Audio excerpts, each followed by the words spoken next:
What's going on, Internet? Brandon from nerdlocker.com, and we just want to send a little shout out to our fellow comic book reviewer, Aaron, who had back surgery this week. Speedy recovery, buddy, and we'll just hold it down until you're good to review again. But speedy recovery. We love you. Cubby loves you a lot. All right, I got to read Batman Eternal #1. This is the new weekly series from DC. Headed by Scott Snyder. We got John Layman. There's a lot of talent on this book. And first I want to say I'm really excited that DC is doing a weekly series again. I mean, 52 was outstanding.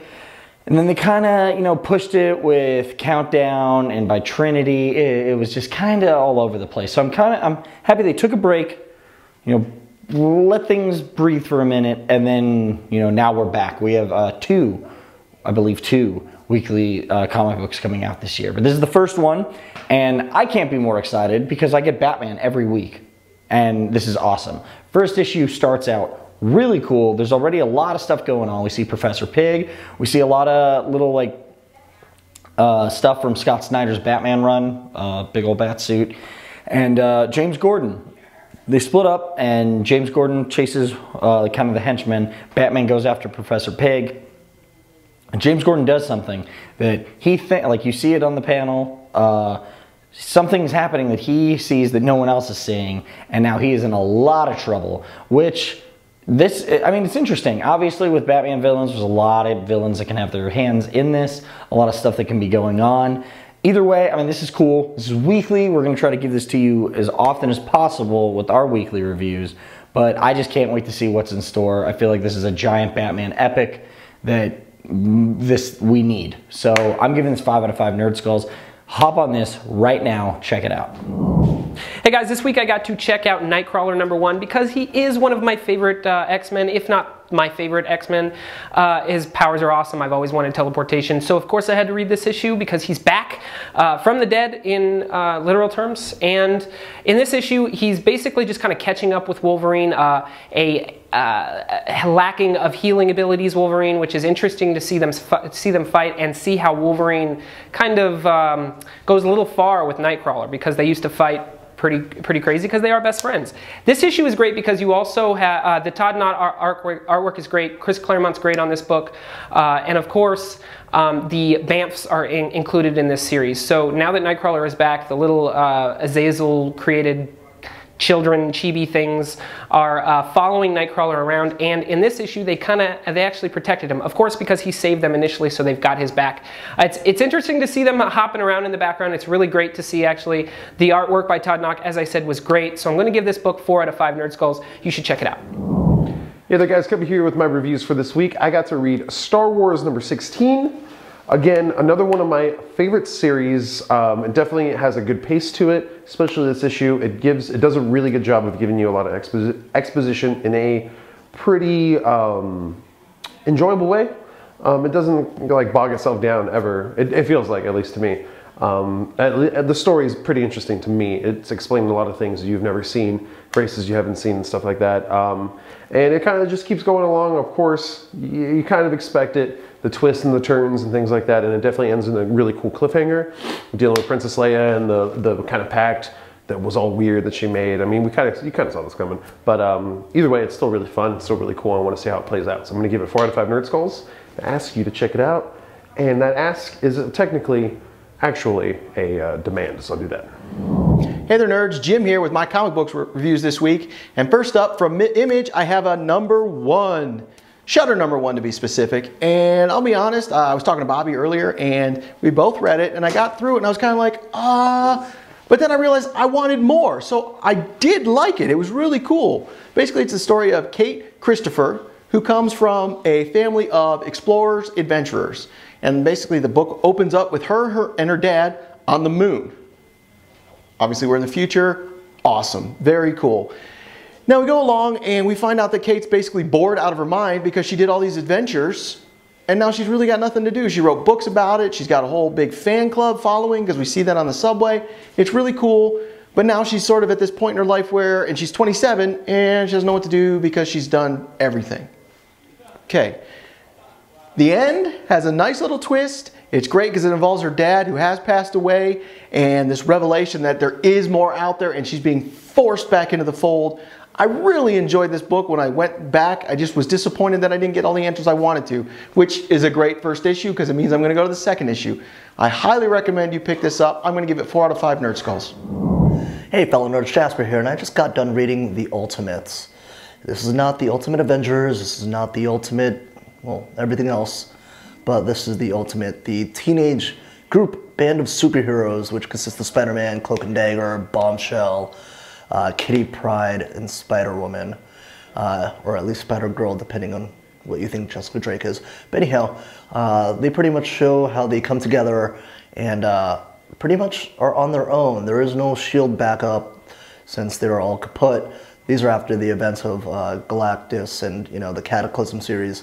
But it was pretty cool because they have to kind of learn how to do things upon their own without any help, and to pretty much go about the neighborhoods that are overrun with gangs. And that's what pretty much the synopsis of this comic is that the Roxing street gang is pretty much running amok and doing all these different drug deals, which consist of synthetic drugs that are creating super villains, or at least people with powers that run amok throughout the whole comic. It is neat. You see the dynamics of them being teenagers, of trying to think of adult scenarios without them being, your regular ragtag, gung-ho superheroes that we all are, know and love. But ultimately, they're still teenagers and they still don't have the expertise as, Captain America would or anyone else. But definitely check it out because the very end is kind of a sketchy scenario and it's pretty neat to see what the outcome would be. So definitely check it out. I'm giving it a 4 out of 5 Nerd Skulls. All right, I got to read All New Dupe #1. If you've been reading Wolverine and the X-Men, you see Dupe has been around with that for a minute, and there was actually one issue kind of showing all the stuff Dupe does to keep everything together. And it turns out he does a lot. He's like the backbone of that team that nobody knows about. This issue, we see what he was doing during the Battle of the Atom series and kind of how integral he was to it. I mean, the whole Battle of the Atom isn't done by the end of this, but the end is this big revelation with Dupe. It's really cool, and honestly, I like the character. Didn't know how he would do in a solo series. I'm pretty sure this is only like a mini-series, but I don't know if it piqued my interest, but it did. I actually really like this, and the coloring is by Laura Allred, which is awesome, because she just does a great job with this. Honestly, I love the book. I was very pleasantly surprised. I can't wait to check out the next one. I'm giving it 4 out of 5 Nerd Skulls. Got to check out another Manifest Destiny with #6 this week out of Image Comics. This is one of my favorite books, so I'm of course going to give it a high review. Chris Dingus and Matthew Roberts are killing it on this book. I really love this title. Of course, this is a story of Lewis and Clark and their travels, and what the odd things that they find along the way, including like moss zombies and Minotaur-esque like buffalo creatures, which is awesome. The artwork by Matthew Roberts in this is really great. I want to say the inker, or the colorist, I want to say is Owen Genie. I'm sorry if I mispronounced your last name, but the colors really pop in this title, especially the greens with the moss zombies. It's awesome. So I want to give this one 4 out of 5 Nerd Skulls. Also, you're going to see an interesting thing with Lewis and Clark. They get attacked by the what looks like Audrey 2 from Little Shop of Horrors, but it's a plant-like character that's basically eats up Lewis and Clark and puts them under this spell where they go to sleep. The good thing is that for Clark, it gives him the best things he can think about, naked women and all these different things. But for Lewis, he had nightmares. So it's interesting to have that character build up, and I want to see where they're going to take us with that. So I'm going to give this book 4 out of 5 Nerd Skulls. Check it out, Manifest Destiny. So I also got to read Unity #6. I've been a big fan of this book from the first one. I think Matt Kindt is doing an amazing job on this book, essentially bringing a team together that wasn't supposed to be the team because the original team got killed. If that's a spoiler, tough shit, you should be reading the book. Now we get to meet Dr. Silk, and he's an amazing villain. It's like a cross between a James Bond villain who wants to take over the world and basically Mr. Freeze, who wants this love that never happened. So his research went along with trying to make this woman love him, but he didn't see it as making her. He thought it was she wasn't doing what she wanted to. But in the end, he realized, no, she didn't want to. So the research led to other things, which brings us right to where we are in the story. Dr. Silk is utilizing his own research and Vine technology to essentially brainwash people. And it's a virus. That's what he keeps calling it, which to me was an interesting term, because to me a virus is like a bug that gets in your body, but that's not what's going on here. He's utilizing almost brainwashing. So it's very cool. The team is taking on Brainwash, but how do you take on a villain that doesn't really need a body because he's got his mind backed up in all sorts of storage capabilities? We don't know yet. That's going to happen in 7, 8, 9, who knows. I really enjoyed this book. There was a lot of dialogue and build-up as they're trying to describe who Dr. Silk is. So that was a little bummer, but we did learn a lot. Highly recommend this book. I'm going to give it 3.5 Nerd Skulls. All right, guys, so I got to read Iron Fist #1 as well, and it's written by Kerry Andrews, who I don't know if you guys know. He's actually a really, really awesome comic book writer and artist. But he did Spider-Man Reign a couple years ago, and holy crap, that was such an amazing story. So I was really excited to see what he was going to do with Iron Fist being a #1, being kind of like, it's not really restarting the character, but kind of giving him a new feel, breathing new life into him, and it does a really good job of it. It's very cinematic in flavor and feel. It's really, really cool because he's such a character, kind of shrouded in mystery, disappears forever, and it kind of goes into it, and it's actually really, really, really heavy in what he does. I wish there was a little more in kind of current time story, but it kind of sets up where it's going to go, kind of gives you all the little details and things that you want to pick up, all the threads are there. So I'm excited to see how the story plays out. But so far, big opening. Just wish there was a little more. So I'm gonna give it 4 out of 5 Nerd Skulls as well. And I'm gonna pray for the best because this looks like it's gonna be awesome. Image is hot this week with Invincible 110. I've been looking forward to this issue because I follow Ryan Ottley on Instagram, and so I see all of his posts about what's coming up, and I've been watching this cover for quite a while. Mark Grayson's, you see it probably behind me, and I mean, this book was touching, but also you get some Viltrumite rape.